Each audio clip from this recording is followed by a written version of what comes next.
بسم اللہ الرحمن الرحیم۔ آج جس کتاب کا تعارف آپ کے سامنے کرانا ہے وہ یہ وحدت ادیان ہے۔ آج کے برادران وطن کے ذہن کو سامنے رکھ کر وحدت ادیان کی حقیقت کتاب تیار کرائی گئی۔ قریب 64 صفحے کی کتاب ہے یہ، 62 صفحے کی۔ وحدت ادیان کا مسئلہ کیا ہے آپ جانتے ہیں کہ تمام مذاہب سچے ہیں، برحق ہیں۔ تنہا کسی ایک مذہب کی، چاہے وہ اسلام ہی ہو، یہ پوزیشن نہیں ہے کہ وہ اکیلا سچا ہے، برحق ہے، اور باقی مذاہب ادیان وہ حق نہیں ہیں۔ یہ وحدت ادیان کے ماننے والوں کا دعویٰ ہے۔ آپ یہ مت کہیے کہ اسلام ہی برحق ہے، آپ یہ کہیے کہ سب مذاہب سچے ہیں، سب مذاہب صحیح ہیں، ان میں اسلام بھی ہے، جبکہ اسلام کی یہ پوزیشن بالکل نہیں ہے۔ ان الدین عند اللہ الاسلام، اور پھر ومن یبتغی غیر الاسلام دینا، وہ پوری آیت آپ دیکھ لیجئے تو قرآن میں صاف صاف بتایا گیا کہ اللہ کی طرف سے صرف اسلام آیا ہے۔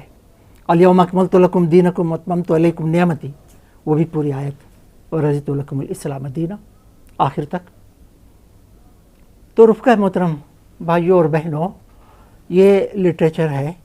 اب وحدت ادیان میں سمجھانا ہے برادران وطن کو۔ پہلے مسلمانوں میں بھی بعض ہیں جو اس کے قائل ہیں، وہ کہتے ہیں کہ آپ کیوں کہتے ہیں اسلام ہی سچا ہے، ان کے مذہب میں بھی اچھی اچھی باتیں ہیں، اسے بھی تو مانیے۔ اب آپ بتائیے کیا سمجھائیں۔ بہرحال مسلمانوں میں کم، برادران وطن سب کا ذہن یہی ہے عام طور پر، اس ملک کی تاریخ میں بھی، کہ مذاہب سب سچے ہیں اور وہ برحق ہیں۔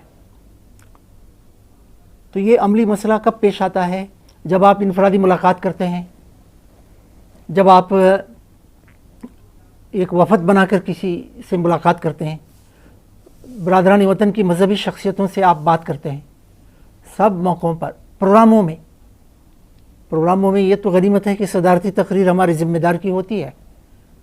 اس سے پہلے جو برادران وطن کسی مذہب کے ہوں، کرسچن ہوں، بودھ ہوں، جین ہوں، ہندو دھرم کے ہوں، سکھ دھرم کے ہوں، وہ صاف کہتے ہیں کہ سب مذہب سچا ہے، اسلام بھی اچھا مذہب ہے، اسلام بھی سچا ہے، اسلام بھی اچھا مذہب ہے۔ تو اس مسئلے پر تفصیل سے اس کتاب میں بحث کی گئی ہے، وحدت ادیان کا مسئلہ کیا ہے اور اس کی تردید کیسے کریں اور اس کی حقیقت کیا ہے۔ اس میں ایک نقطے سے بھی بحث کی گئی ہے، یہ جو بولتے ہیں کہ سب مذہب میں دیکھیے اچھی اچھی باتیں ہیں، ماں باپ کی خدمت کرو، سچ بولو، جھوٹ نہ بولو، چوری نہ کرو، ظلم نہ کرو، یہ سب جگہ ہے، تو پھر سب مذہب سچے ہیں۔ اس پوائنٹ سے بھی گفتگو کی، اس نقطے سے بھی، مشترکہ امور کا۔ اب آخر کی بات یہ ہے کہ 4 پوائنٹس لے گئے ہیں بنیادی، اور بتایا گیا ہے کہ یہ 4 بنیادی باتوں میں مذاہب کے درمیان اتفاق رائے بالکل نہیں ہے۔ اگر بنیادی چیز میں کچھ اتفاق ہو کر جزوی باتوں میں اختلاف ہو تو بھی کچھ گوارا ہو سکتا ہے، لیکن بنیادی فکر میں ہی اختلاف نہیں بلکہ تضاد ہے، کانٹرڈکشن، ایک دم ایک دوسرے سے وہ ٹکراتی ہیں۔ اب ایک ہی وقت میں سب صحیح نہیں ہو سکتے، کوئی ایک صحیح ہوگا تو وہ صحیح کیا ہے وہ جاننا، معلوم کرنا ہماری ذمہ داری ہے۔ تو اس میں 4 باتیں یہ لی گئی ہیں کہ خدا کے وجود کے بارے میں اور تصور خدا کے بارے میں مذاہب کیا کہتے ہیں، اسلام کیا کہتا ہے، ہندو مذہب کیا کہتا ہے، اور بدھ مذہب، جین وغیرہ یہ کیا کہتے ہیں۔